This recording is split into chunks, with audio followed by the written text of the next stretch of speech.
Hello, good morning, good afternoon, good evening, and good night, depending on where in the world you are tuning in from. Welcome to The Connect.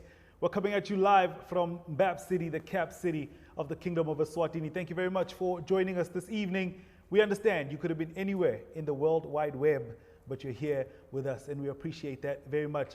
My name is Tamsanga Sibanze, a.k.a. the courtesy of hip-hop, a.k.a. the Black Superman, a.k.a.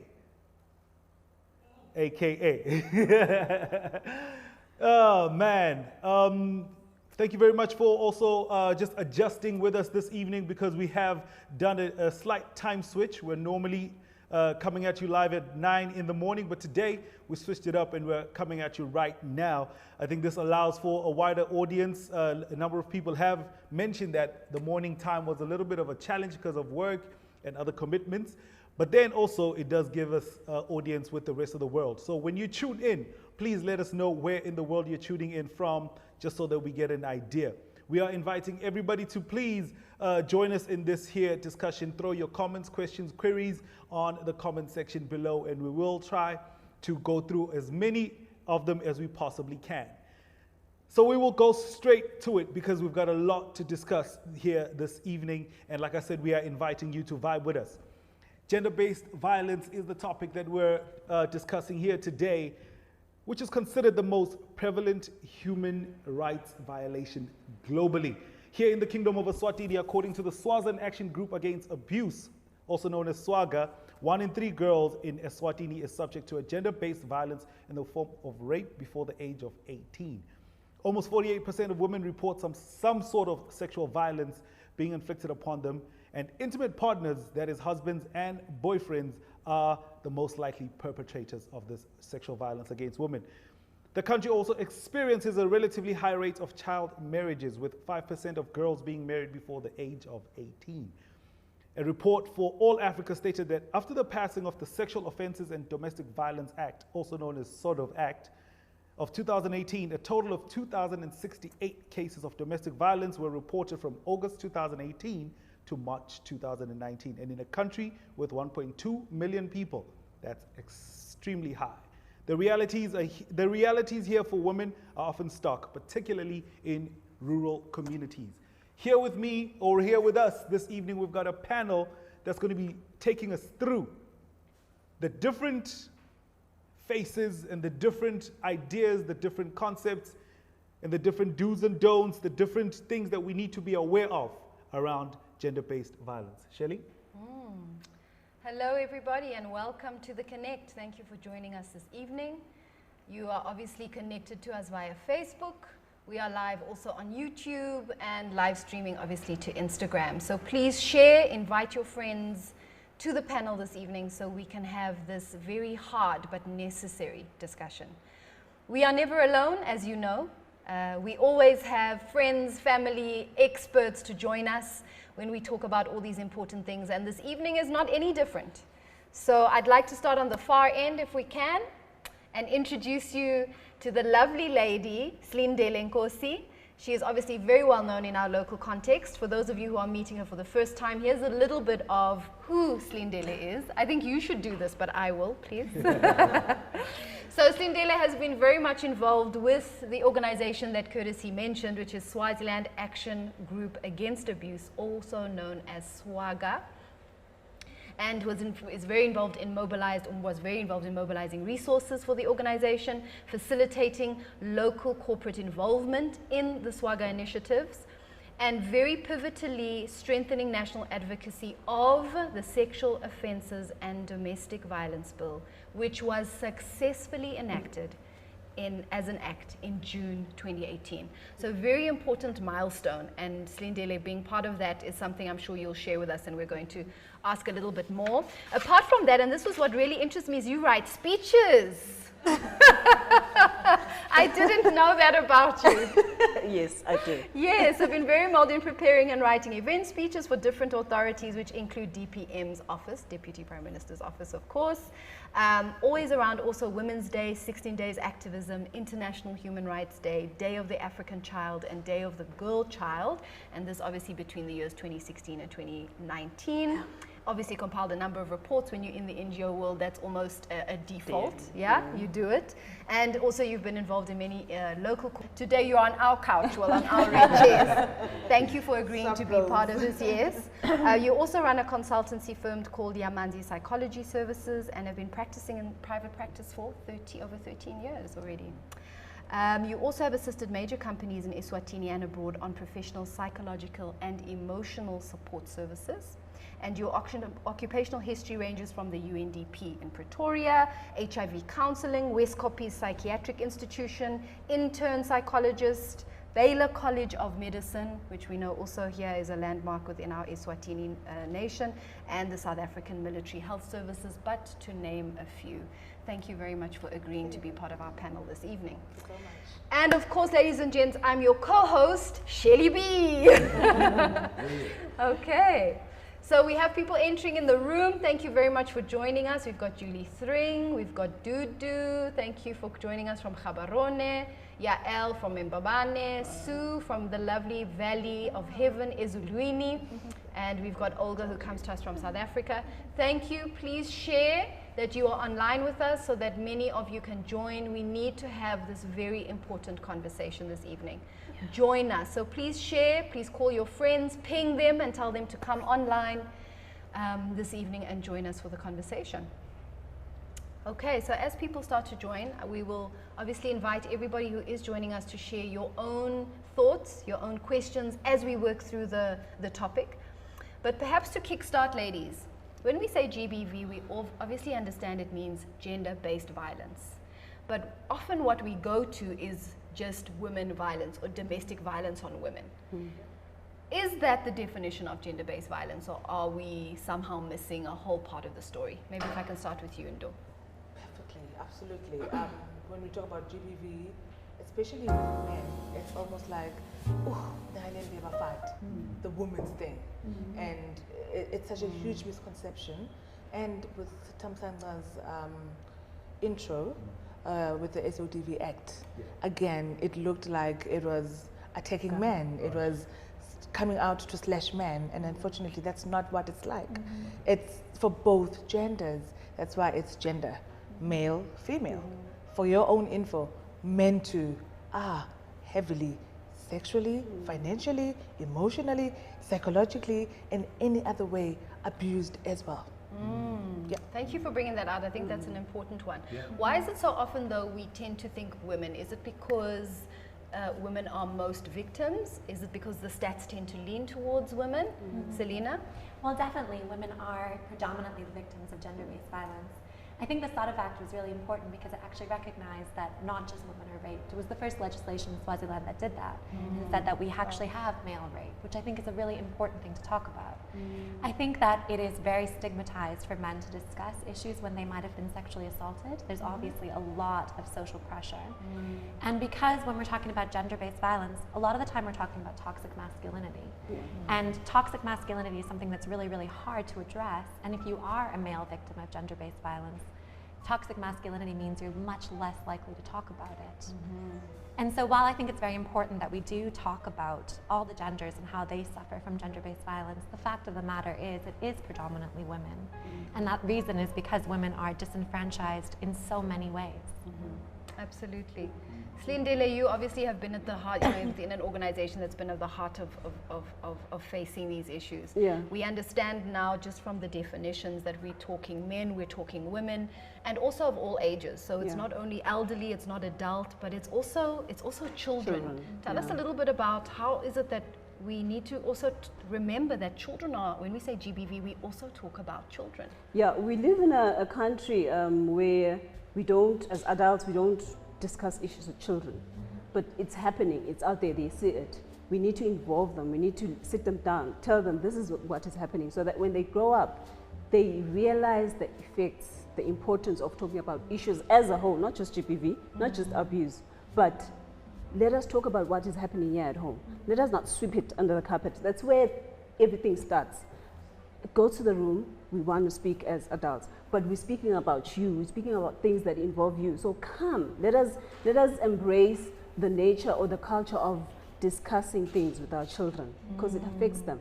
And that's the only way that perpetrators get away with this, because they tell them things they're not aware of, things they don't know. So if you bring a child closer to you and tell her or him, this is a bad touch, this is what, then she will know, then he will know when someone comes.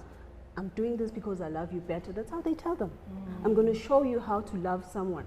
I'm going to love you better than your mother.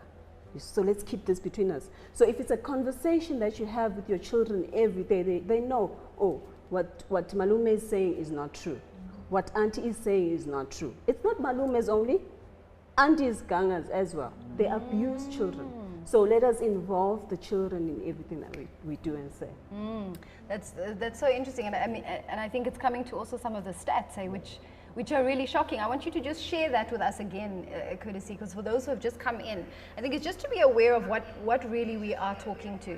Sure. If you wouldn't mind just sharing a little bit of those stats that you mentioned in your intro. All right. So we've got 1 in 3 girls in Eswatini subject to gender-based violence in the form of rape before the age of 18. Almost 48% of women report some sexual violence being inflicted upon them, and 5% of girls being married before the age of 18. Sure. And then since the sort of act, a total of 2,068 cases have been reported between August 2018 and March 2019. So I think that 1 in 3 girls, has somehow been subject to rape before the age of 18. I think that just gives me chills. Coming to your point, Slindele, this idea of talking, you know, when you say it, it seems like an obvious, let's talk. Yeah. But we understand very strongly, I mean clearly, that that's not easy. It's not. What makes it difficult for us to have these conversations? And I mean, I just also put myself in this parent zone and think, like, how open and honest have I been with and I've got teenagers. Yeah. And I'm still sort of wanting to talk to them in a way that we almost fear giving them too much information because we may feel we're encouraging the behavior. What makes it difficult for us to have those honest and open conversations with our children? To be honest, it's very difficult. I'm a parent now. I used to talk about it. Let's talk, because I wasn't a parent. But now I'm a parent. We're afraid of facing the truth. We're afraid of answering the hard questions. We don't know every answer to every question. We're not sure if we'll be able to answer or cater for every question that they may come up with. But believe you me, if you don't gain that strength or courage to sit your children down and have that culture of communication and giving them information, they'll get it somewhere. They'll get it somewhere. I think, just to add on to what you're saying, Eswatini is known for its culture. And the culture of Aswazi culture, we don't talk about these things. It's a taboo. You don't entertain. That is why most of this, especially girl-child rape and sexual violations, happen within the home. It's the uncle, it's the grandfather, it's the stepfather, and mom can't say anything about it because it's uncultural to talk such things. It's uncultural to go and report your husband, for instance, to Swaga. How it's just unswazi. So our culture has a lot of work to revolutionalize in terms of talking about such sexuality issues. Sure. If I can add on to that too, I mean, the statistics we've heard are just what's been reported. Sure. And there's a lot of stigma for people to come forward, and particularly in families. I mean, coming forward and reporting somebody in your own family is incredibly hard. There's a whole cultural background against you there to say, you know, don't talk about it, this is our family. I think working with youth, I mean, with my organization, with Asina Gagelane, I work with young people. And 16, 17-year-olds, they're having these conversations now. And I wasn't having those when I was young. So the youth is empowered, I think. As a mother, I am trying to empower my daughter, who's only 3, but I've been able to teach her, this is my body. So something as simple as teaching a 3-year-old, you don't have to hug everybody if you don't want to. You can teach a 3-year-old. Of talking of things and educating our children in that storytelling space. What really is happening on the ground? Why don't we do this anymore? And why is it like we say what we call tibitendlu? We want to hide everything under the table. We don't talk about it anymore. I just want to twist it a little bit. Yes, please do. And look at COVID. COVID has come and COVID has taken us back in the house, back in our homes. Yes. Something that had started to become foreign. Pre-COVID, we were never at home. We were never at home with our children. So many people are now single parents. We are career driven. We're becoming empowered as women. We don't have enough time to spend with our children. Industry, poverty, so many instances have led us to be out of home and leave our children under the care of people we don't even know. A gardener, for instance, many children have been abused by the gardeners outside. Our children, the nannies, and that's a very, very significant one because they don't know. Many boys have been molested under the guise that I'm cleaning you up, and pleasure is stimulated one way or the other, and that the mind gets confused. That I thought you were washing me up and yet you are getting more excited. So it doesn't look like it's a wrong thing. After all, you were cleaning me, so I'm giving you pleasure, so it means it's okay. And mom, dad come home, they're tired, probably you're in your PJs, there's no time for discussing such deep things, and it's the next day. The child, like Slindele said, end up getting information from the wrong places. So industrialization has brought in a huge negative effect on family and also Ubuntu.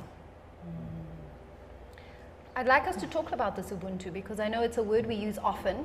We need to maybe also define it in this space. I like you mentioned it, Ndo, and I'd like us to just share a little bit. What do we understand by Ubuntu and how does it fit into the context of just this very topic we're discussing today?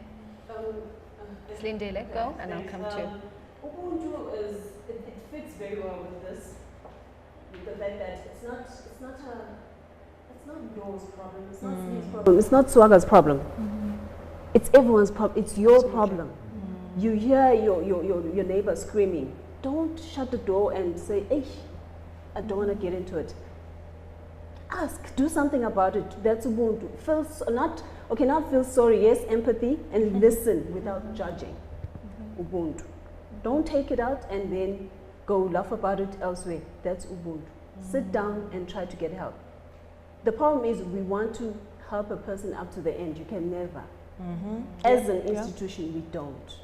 Previously, we didn't. When I was at Swaga, we had partners that we work with. So you as yourself, if you feel like I can't get into it because I can't go on further, it's fine. By virtue of just listening without judging, that's done. Spirit of Ubuntu. Linking the person to the next best community point. But it is about community, isn't it? And I mean, with gender-based violence, everybody needs to be a gender advocate. So we've talked a lot about what women can do, but I think it's also really important to talk about the role that men need to play in standing up for gender-based violence and in saying things like call out culture, like that's not cool, man, don't catcall, don't treat her like that. I think this movement is starting where there is much more involvement. But to really end gender-based violence, I mean, we're talking about such a pervasive problem. We really do need everybody. If I'm having conversations with my students in class, those conversations should be carried on by other members of the community. Hopefully, the conversations with my beautiful daughter about consent at age 3 will continue, as she goes to preschool and moves through school. But we need people to be looking out and protecting the most vulnerable people of our community, which are often young women. Absolutely. Selena, you're actually just touching on something, and Linda, if you just go down to Tanya's comment, she says, I'm sure this will be an interesting topic, but I keep seeing the same thing happen in a lot of topics about gender-based violence. The men are usually excluded from the panel. Hi, Tammy. Is there an expert reason behind this and why this happens that we may not be aware of? Men are missing from these topics and women cannot do it alone. Actually, GBV is maybe domestic violence, as with men being the main perpetrators. We can't do anything about it. We are the victims. This is a men issue. Men should take the stand. Men should explain to us what makes them do the things that they do. Here we are sitting as a panel of professionals using intellectual knowledge or academic knowledge. We need men to rise up. Thanks to you, Tamsanga, to being part of the panel. But definitely this is a men issue. Wow, like I've never actually looked at it from that perspective. I've never thought of it that way. that even women are the victims, but this is a man issue. Absolutely. Yeah. Okay, so yeah. To Tanya's point, I think what you're challenging us to do, Tanya, is to really is to call the men to talk about this issue. Absolutely. So I would almost like to put it out there that perhaps we need to have a second phase to this discussion. Absolutely. And actually bring men onto the panel and discuss it, just like we have had our discussion here. And Tami, I'm sure you'll be happy to lead that panel. But thank you for actually sort of shedding that perspective and sharing it with us, Tanya, because I think that's a very important thing. You're absolutely right. We seem to be addressing this the same way and maybe not seeing the results we want. Maybe we need to think differently about how we are engaging and having these discussions. And who are we addressing in the discussions and asking for perspective and knowledge. So thank you for weighing in on that. Yeah. I think I'd like to just take us back a little bit and just to understand, why is it that the stats are showing women as the largest pool of victims when it comes to gender-based violence or even domestic violence? What is it? And this is not an Eswatini issue. It's stats that are global. Yep. And I think it's also to just share. This is not something that is only in traditional cultures. It's even in more developed cultures. It is, and it crosses all boundaries. Laterally, horizontally. We're just. What is it about women being victims of abuse that has this global? Is this what we call this almost global ill? Where does that come from? Yeah, pandemic. It's actually a pandemic. Right. Yeah, COVID is one, but so is GBV. What are some of the things that give it that scale and that scope? Why? I wouldn't say I have an answer to why so much against women, but I would have an analysis of why is it easy for them to come out and report. Mm-hmm. Naturally, we are talkers. We speak. Mm-hmm. If I have something here that's not fine with me in this table, by the corridor I'll be done. I would have talked about it. You know what Shirley did, you know what, already. And then naturally men don't speak, So if, as a woman, I'm going through something, even if I don't talk to it directly or about it directly, but somehow I'll let it out. Mm-hmm. So it becomes easier for us to then talk to the issue or talk about it and report, even if it's not in the form of report, but the fact that I'm talking. Whereas men are groomed to be silent.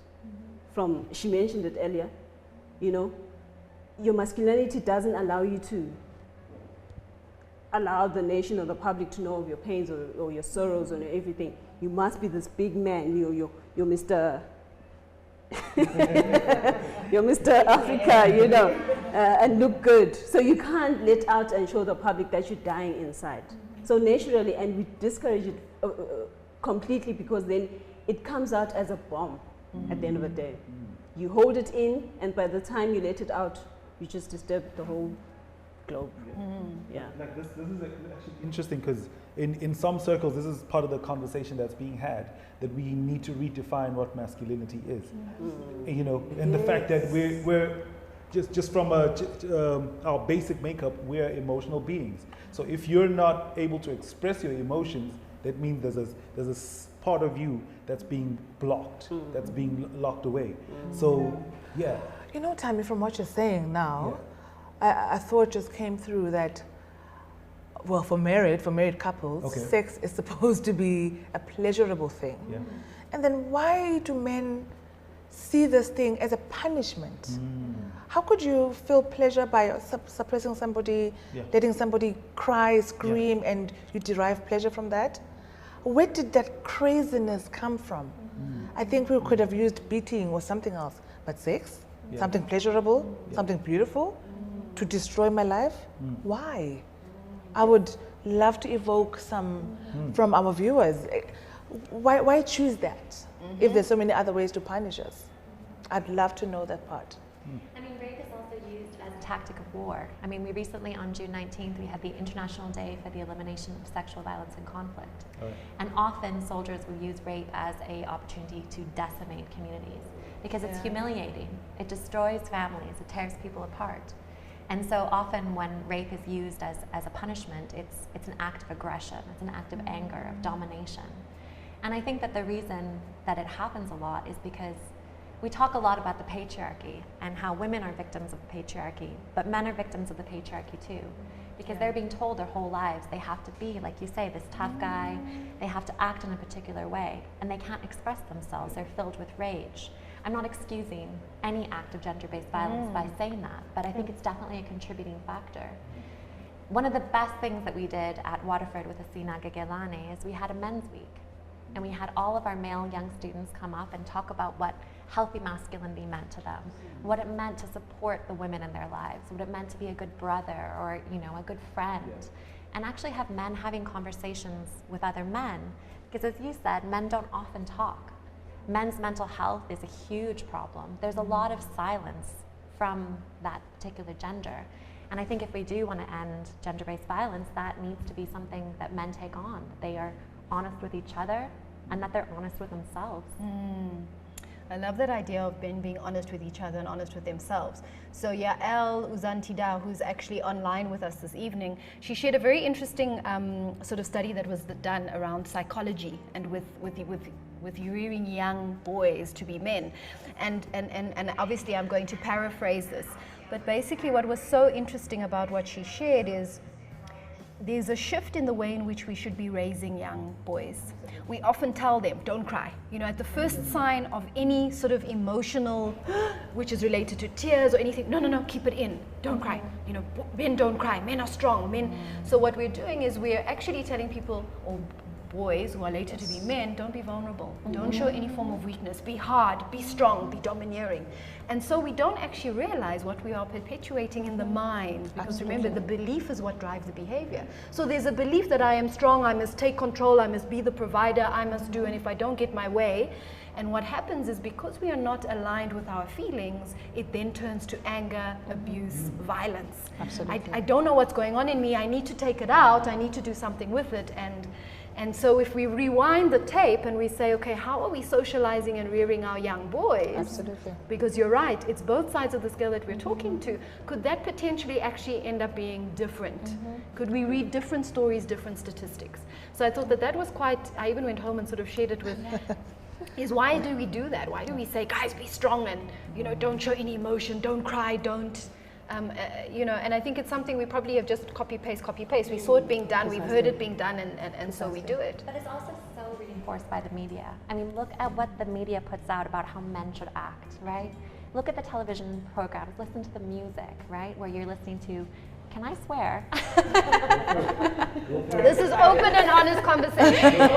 Where you're listening about men talk about women as like bitches and whores. I mean, they hear that. That's glorified, it's glamorized. And then we're expecting them to behave differently than the messages that they're constantly getting. Yeah. And this is the question, and I'd like to ask Ndo and Slindele to weigh in. There is that side of it, but I think there's the flip side of the story, Selena, maybe, in that we are accepting it.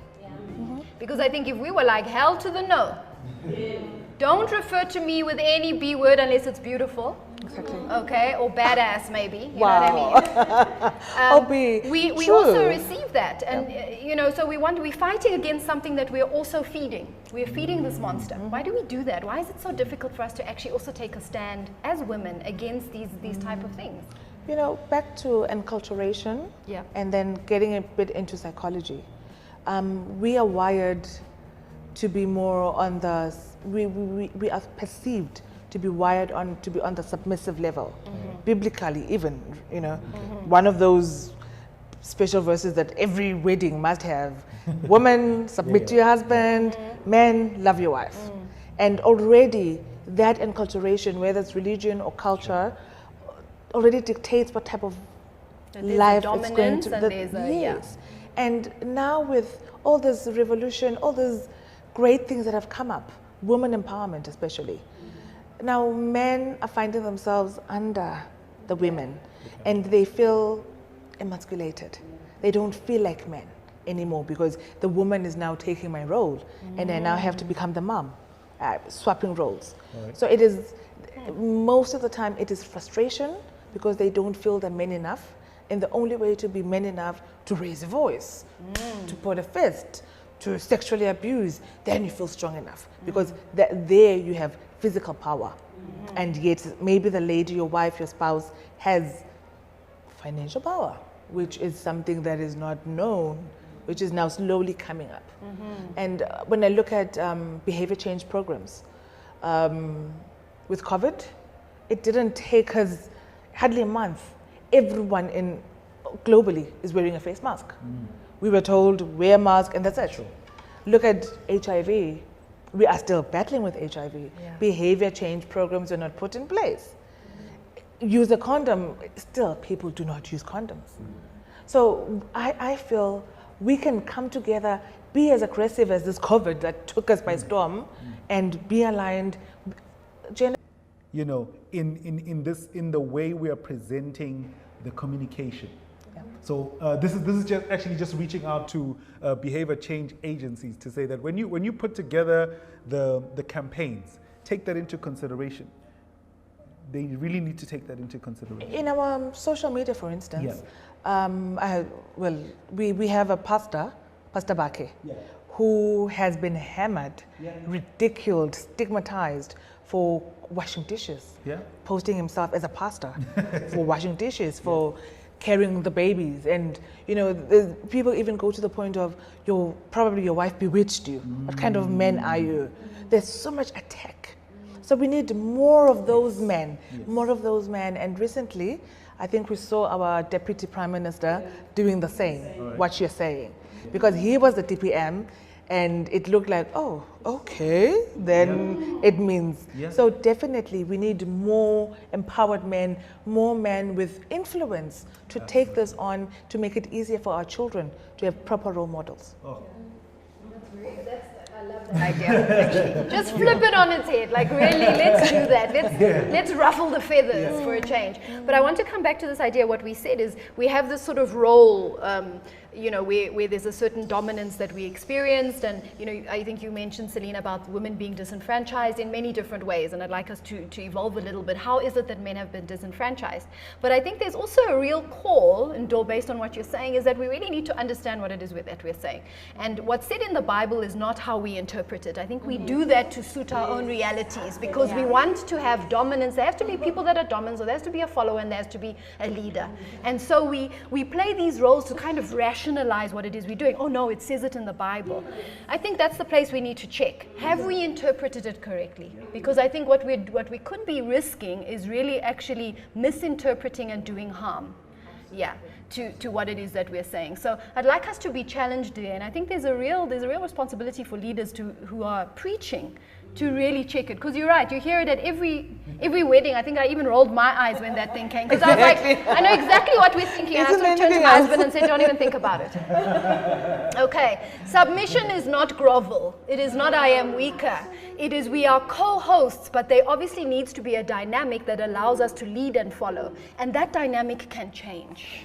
Okay, but why is it that because we have somehow set men up to link identity to power and control, that now when that gets rattled, men are feeling emasculated?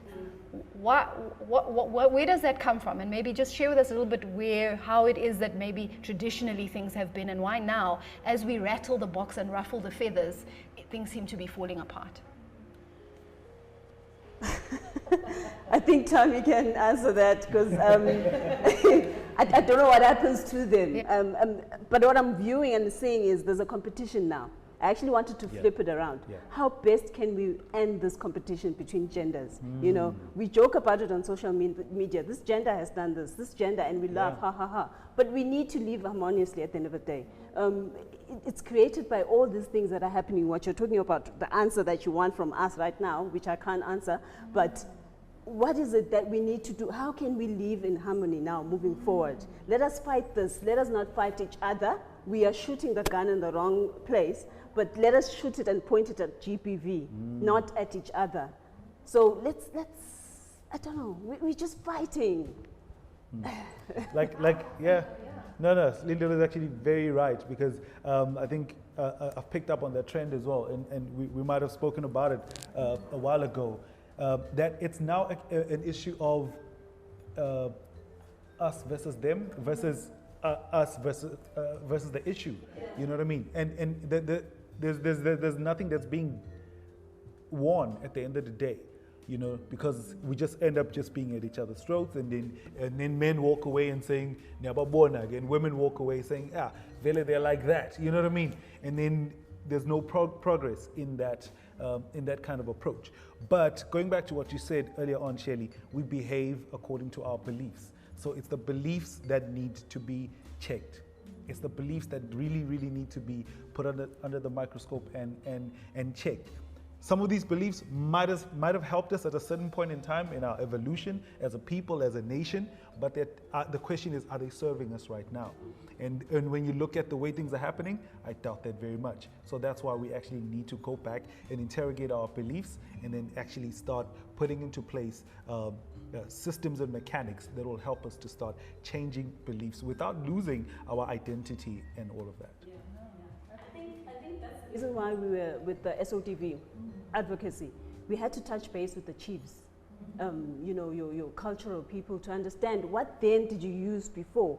Are we in line? Is this content of the bill still in line with the Swazi culture? Because we don't want to disturb it. We believe so much that the Swazi culture is beautiful, but it's been disturbed, it's been misinterpreted, it's been misunderstood. As you were saying, people interpret the Bible according to what suits them. And that's the same what's been done with Swazi culture. They've interpreted it to what suits them at that time. And I personally believe Swazi culture is a very beautiful thing. And mind you, the Act protects Swazi culture. So that's how we want it. Convincing them enough that we are actually strengthening what is already there. Thank God for this. We are actually protecting what is already there. So let us push. I'm trying to go back to Tammy's point and say it's the culture and the beliefs that are making these things. Add on, our NGO Transitions Tengonve Eswatini, we once had toll-free suicide line. And the trend was the whole day to be ladies calling and, you know, and then almost after midnight, all the calls would be from men. And men are seriously reaching out. Men are now becoming emotionally intelligent, but they just the structures are just not in place.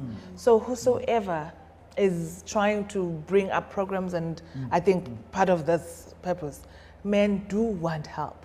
Men do need assistance. It's just still embarrassing. We have a number of men that have gone to report, but were being mocked. To a point of calling the other officer, what did you say? My wife beat me up. Really now? Can you come back again with that? So even with our justice system, they need to carry, like I said, this is more of a men issue.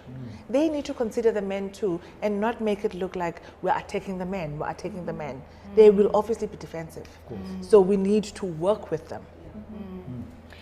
So I'd like to just come onto your point, Slindele, because obviously being involved in the sort of Act was, you know, a milestone, and we had been, you know, it was years in the making before it finally got, and I think there was almost a sigh of relief.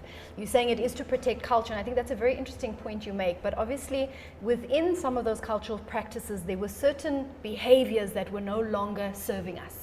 And I think the idea of when you're courting someone, now we call it, you know, you can follow them, you can call them, sort of, and that could be considered harassment. So under the usual cultural norm, it was considered normal. I'm pursuing my love interest.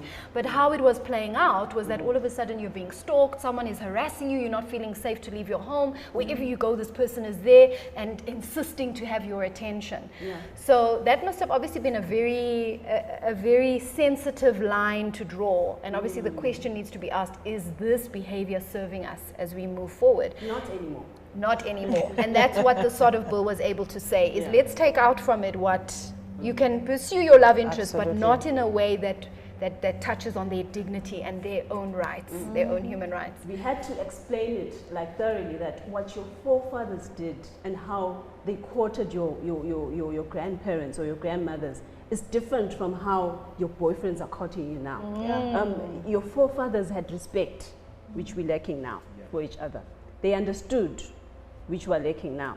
They had time, they were patient, which we're lacking now.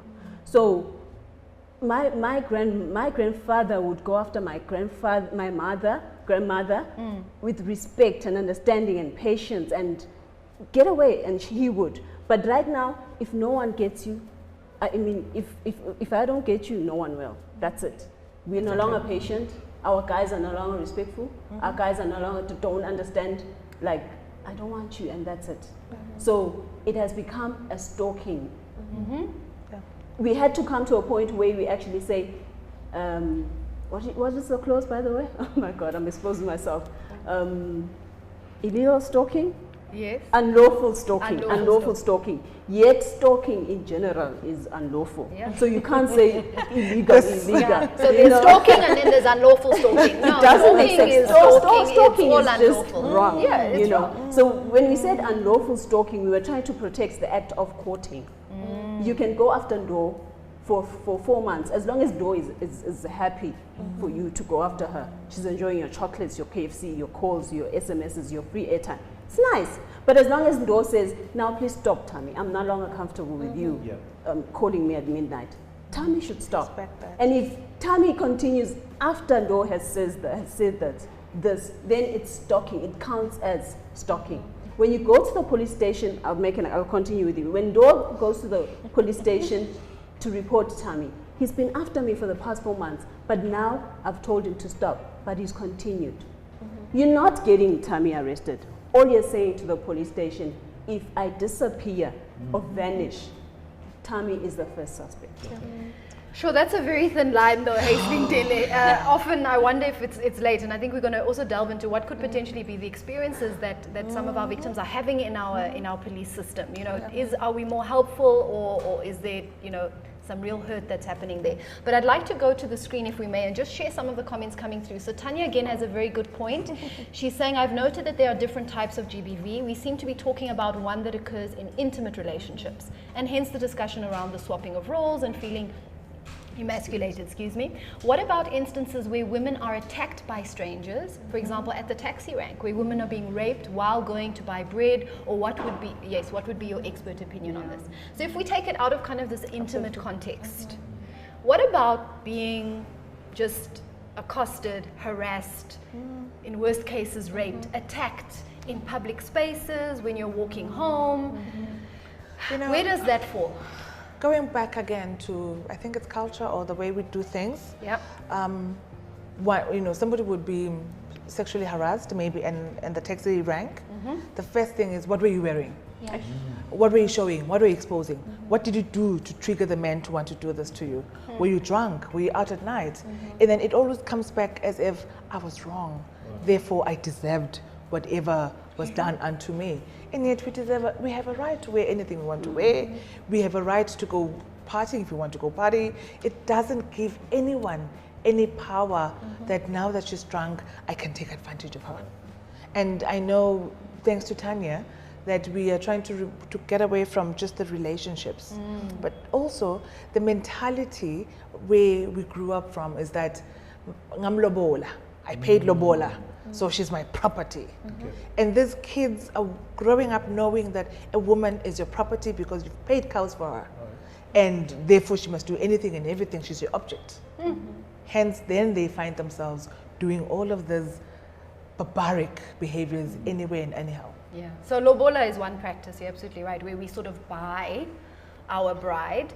Are there other practices also that are happening that are not lobola related, Selena, that also tend to sort of distinguish women as this possession, and therefore could potentially then bring on the way in which women are treated? What are some of those practices? I mean, there's so many things to do with objectification of women's bodies, right?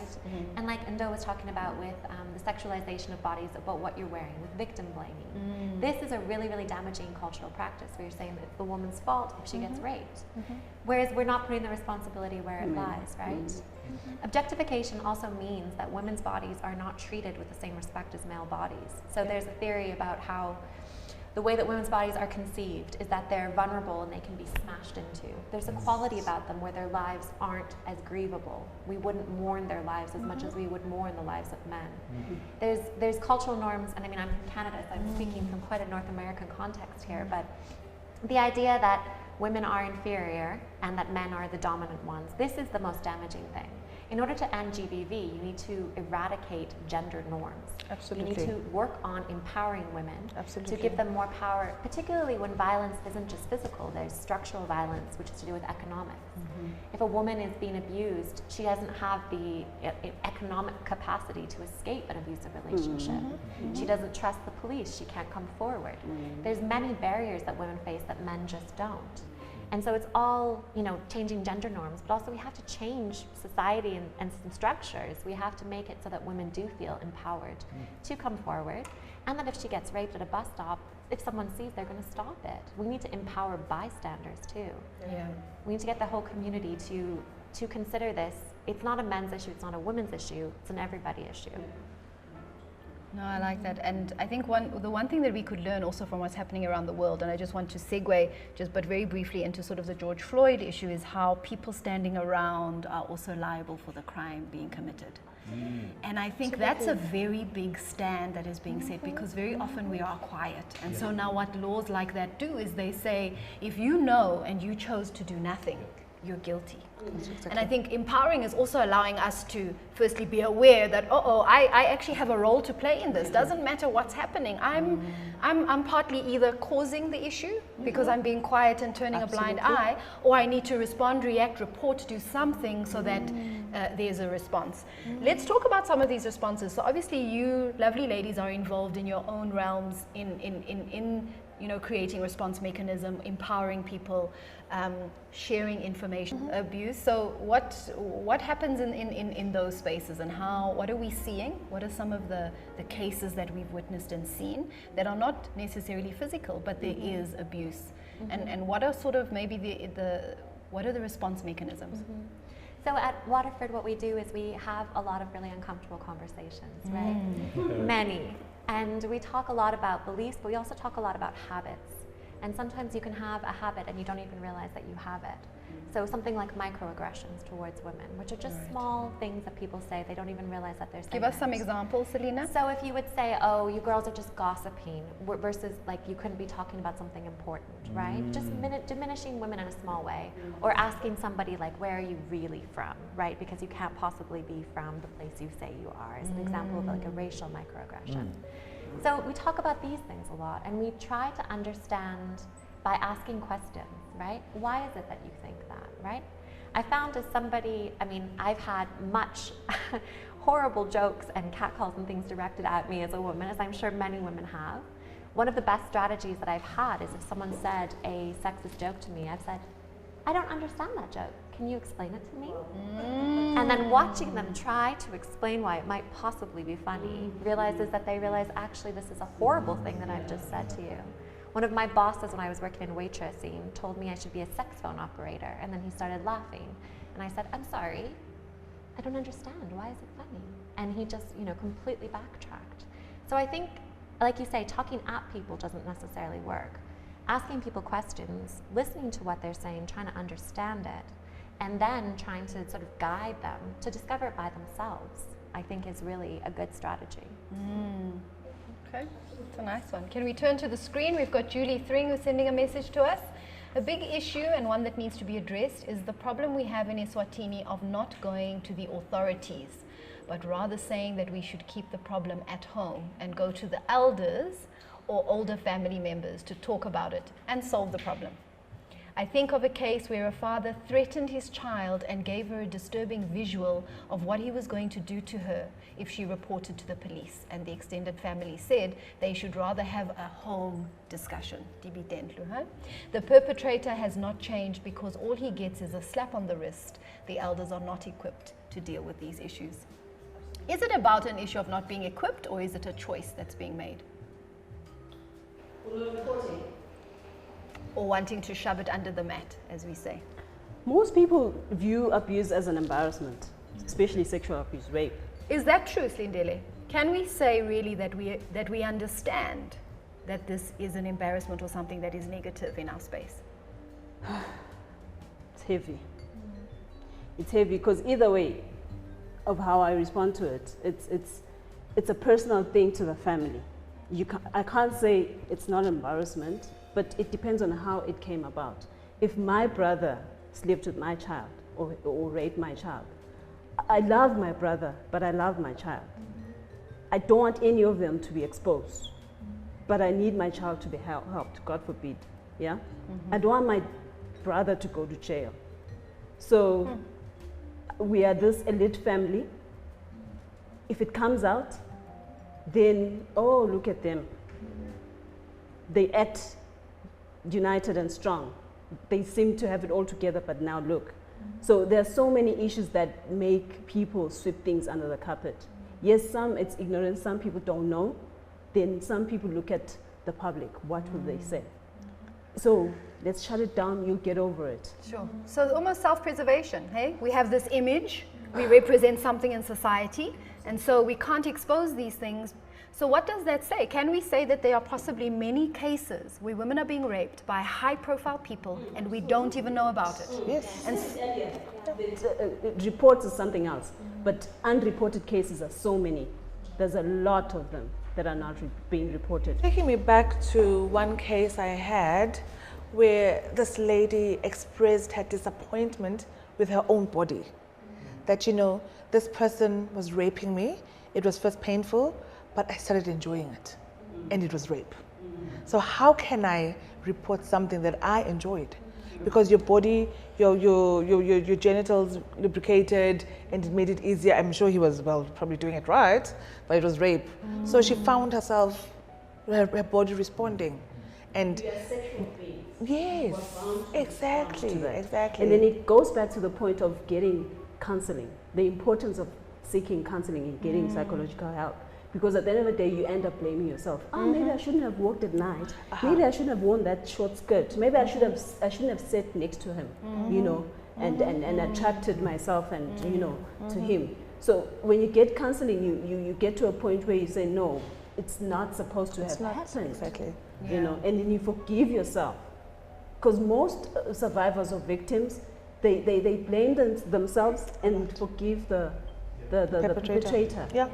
You know, it turns out to be the other way around. I say sorry to the guy for walking at night. I think we have to empower survivors to be able to tell their story. When I came out at Waterford as a survivor of gender-based violence, many students told me how powerful it was because it meant that they had a role model who's someone who's been through it and isn't ashamed. Something horrible happened to me. It wasn't my fault. I've now gone to counseling and I'm healing from it, but it's a process. And I think that students in my context, but I think young people in a broader context need to have role models who have been victims, who can talk about it without stigma, without shame, to normalize it, right? Not to normalize the behavior, but to normalize the conversation. And I've literally, I hope you still have time, I've literally learned while I was at Swaga, the science of abuse and reporting and talking about it. We had someone in Swaziland who wanted to share because she was tired of 1 in 3, the figures. She wanted to put a face on it. yes. She's well known, and she said, Slee, I want to talk about this. I want to talk about an issue that I went through as a child. Grown as I am, but I want to end the numbers and put a face and tell people that it can happen to you as well. But you can, if you get counseling, these are the rewards. And obviously we had to then go through a whole process where we informed the family. Old as she was, she hadn't told the family, but then she wanted to take a bigger step where she came out publicly, out in the world, media and everything. But we said, no, let's take it step by step. Let's inform the family first. And what I noticed from that whole process is, yeah, we went through the whole thing. She informed the family, they were devastated, disappointed, everything, all emotions, and we went for counseling, we provided counseling for them. But what happened in the long run, after she came out, 3 more people in the family Shared their experiences. within the family. Yeah. They gained confidence. If she can do it, then let me do it. You know? It's very critical. Yeah. Going back again to HIV era, the first lady, Gugu, who declared openly that she's HIV positive, was stoned to death. But after that sacrifice, it's now normal for people to say, I'm HIV positive. Yeah. So let us not be scared to come out. Normalize is probably not the right word, but I also can't find another one. Yeah. But let it be something that we can talk about, that destigmatize it. Exactly. The most important is let us create safe spaces for all of us. Yes. Let us not encourage people to come out when we know the world is dangerous and it won't welcome them. I'm happy with social media. We've created this space where we say, move on, you'll be fine. You know, we are this sisterly love where I'm not afraid to say, I'm going through this, I've gone through this. And we look beyond what you went through and we push you further and empower you. Absolutely. You know? So we need to encourage and promote such spaces, which I love. And thank you for this connection. Yeah, definitely. You know, there's so much we can talk about, because obviously we want to understand what are victims also experiencing when they go to report, and maybe that could be part of what is making it not easy. Reporting is something also that is quite personal, but I think telling the story is also a step, is to say, this is what I went through and this is what it's done. And I think shining a light means that there is no longer darkness. Whenever there's darkness, we can hide and we can pretend like it's not there because we don't see it. The more we shine light on it, no matter where it's coming from, no matter what form it is, the more we get to destigmatize it, and then we can have real dialogue and discussion around it. And I love what's coming up on the screen there. I think it was Setu saying, we need to also have these conversations as men. We need to feel comfortable to come to the table and really just lay it all down and talk about it, right? So let's turn our eyes just to the screen again. We are coming sort of towards the end of the session, but we still haven't, we've just touched on the tipping point of it. I mean, we need to come back and have this conversation and talk more about it. But we're talking to, so Libby just says vital conversation. Panilla, please also consider socioeconomic inequalities, as these do disempower women who are therefore dependent on men and cannot leave them, even if they are sexually violent towards them. And I think, you know, we haven't spoken about what some of the cases are that have come out of COVID, but I'm hoping very briefly we can also understand how COVID has influenced or impacted. In court, they now get a murder sentence, which will be fine than rape. Wow. Yeah. That's disturbing. Yeah, disgusting. So the whole act was done in the mindset of a perpetrator. A perpetrator knew before the SOTV Act that if I don't penetrate, then I won't be charged for rape. Exactly. It will just be indecent assault. You know, indecently. I just touched a little bit. I just touched it here and there, but I didn't penetrate. So now the Act says if you just play around, it's rape. I think if you show it, that's right. How are the police, health and welfare services geared to deal with GBV? What are we saying, ladies? Just to sort of, unfortunately, we've come to the end of this one, but I think we need to do this again. I feel like there's so much we haven't spoken to. How do we feel in Eswatini? Let's just maybe look at our local perspective. Are we geared to face GBV, or is it still something that sort of doesn't have the focus and attention that is required? I mean, things like the one-stop center in the hospitals where you have legal counsel also. So you have resources there that women can actually access. I think it's a process, right? I mean, I don't think we've arrived, but it's definitely, there's been lots of movement done since SOTV has been passed. I think it's a huge landmark for the country. I've also had the opportunity through the NGO Ndo Mdlalose to partner with the police department, and on a regular basis, we, as psychologists, we get to train the domestic and violence child protection unit. So there is that kind of establishment of relationships now, like you're saying, something small is happening. We're getting there, and I think the more we engage more and more. Remember, guys, police are not psychologists. Police are not the magistrate. They were trained for criminals. They were trained for certain things. So we can't be too harsh on them, but our system's in place. That is where now I need the DPM's office, the social welfare department, to be more active than just blaming it on the police. Yeah, we need to work together and move away from I know Shirley, I know Ndo, so when I pick up the phone, if I don't find either of these two, then nothing will happen. Unfortunately, this is what is happening right now, you know. It needs to be an institutional thing. Whoever I find understands, and they understand that they need to do it. We are partners, we have different strengths in different fields, you know, but let us deal with this declare it as a national disaster. Yes. Absolutely. Thank you. You Spot heard it, okay? Declare as a national disaster.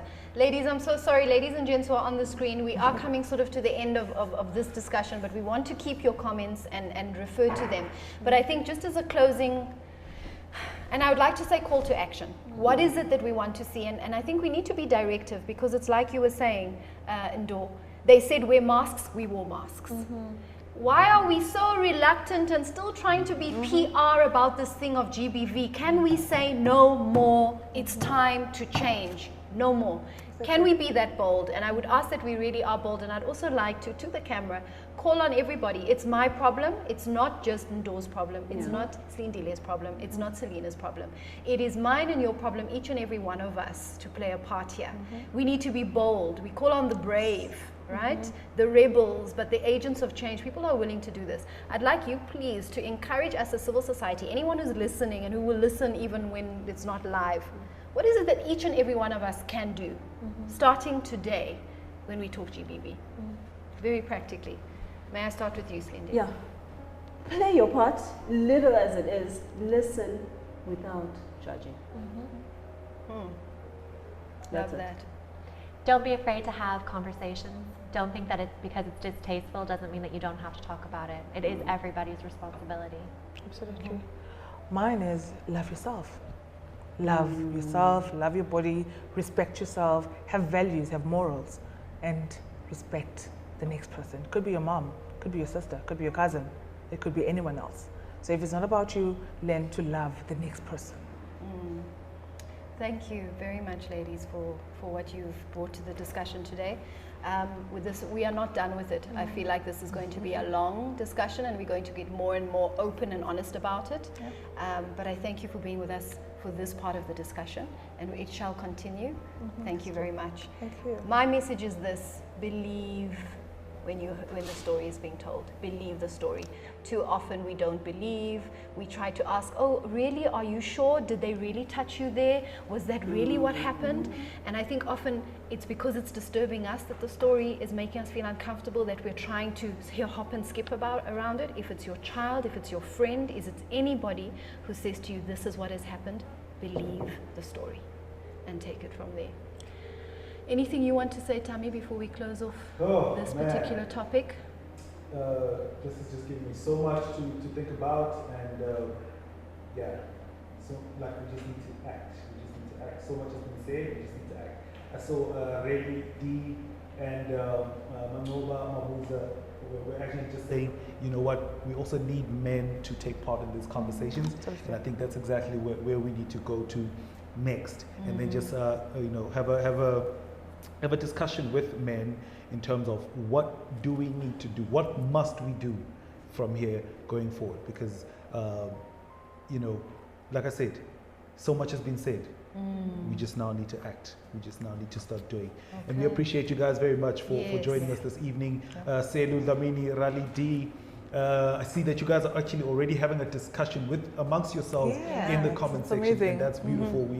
We encourage that, because that's what this platform is for. It's not just about us here in the studio, but it's about you guys over there as well. So thank you very much for taking that initiative and getting that conversation going. Absolutely. Yeah. So we are going to stay with you a few more minutes. We have obviously some mentions. We always, as you know, like to share what people are doing on the ground and how we can support local businesses. And obviously today is no exception, or this evening is no exception. So you might have noticed that in the background we've got some beautiful artwork. Ladies, I don't know if you've had a chance to have a look. They are not there by accident.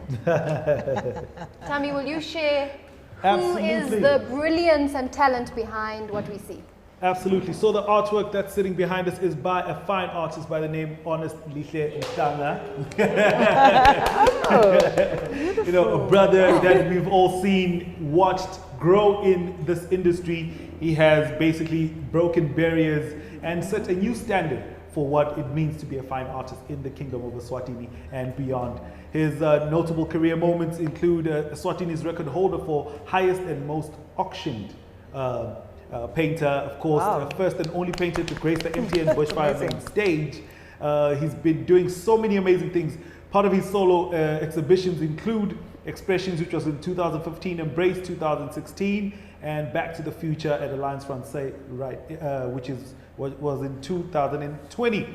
Some notable live features include on-stage painting featured by musicians, which was 2 nights with Sipho Hostix Mabuse, Kale Makene, few shows between 2017 and 2019, and a member of the Lonsington Dramatics Guild.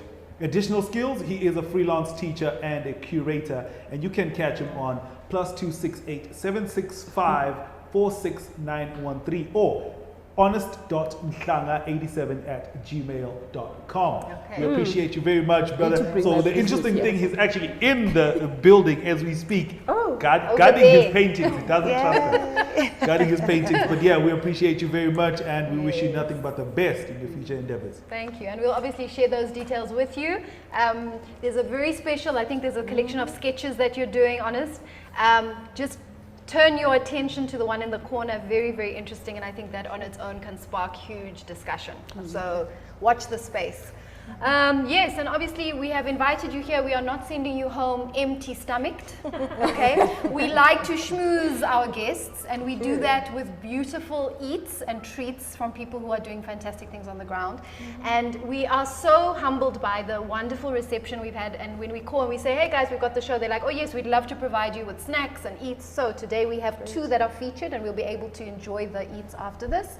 Cakes by Amreen. So Amreen Master is a 23-year-old girl who decided to start baking as a profession from nowhere. Okay, she's a self-taught baker, and she learned most of her things from practicing every day. Practice, practice, practice.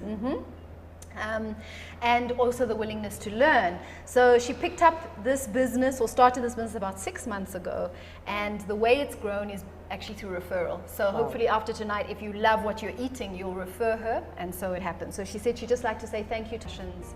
So we just want to say thank you. Have a wonderful evening, morning, afternoon, wherever you are. Stay safe, keep wearing the mask.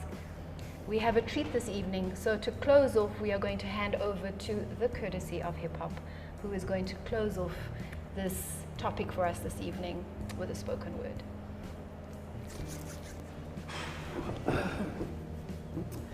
No matter the words she uses to describe the violation, no matter the drinks or the outfit or the degree to which she knew or didn't know her violator, no matter the time of day or night or the spaces in memory, no matter her age now or her age then, or how many years it took for her to speak, no matter how many times it's happened or what came before or after, believe her. No matter the questions that rise in your mind, planted by a culture that has taught you that it is her story that has to be met with disbelief, believe her. Hear her story. Blanket her shame with your love. Counter her fear with your faith. Hold the relentless questions running in loops in her mind between your palms tenderly. When she says, it was my fault, tell her no. When she asks, was this okay? Say, not now, not ever. When she wonders, did I bring this to myself? Remind her that she has only ever called in goodness. When she tells you they didn't believe me before, believe her. When she cries, let her. When she reaches out in need of arms, hold her. When she needs to tell her story again and again and again, listen as many times as it takes.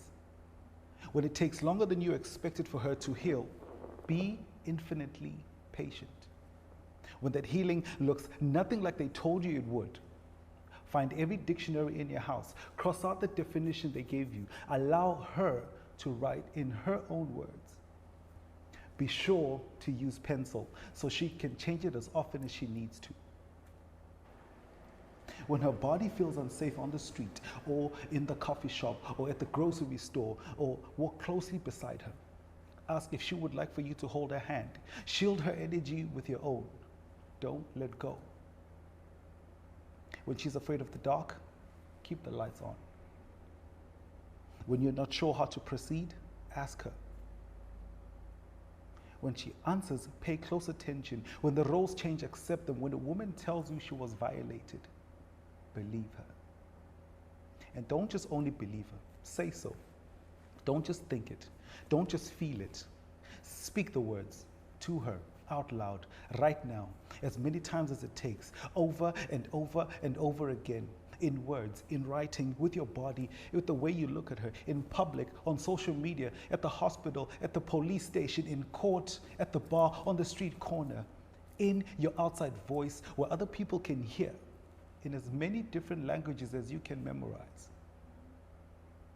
Because too many women in this world have been violated, and too many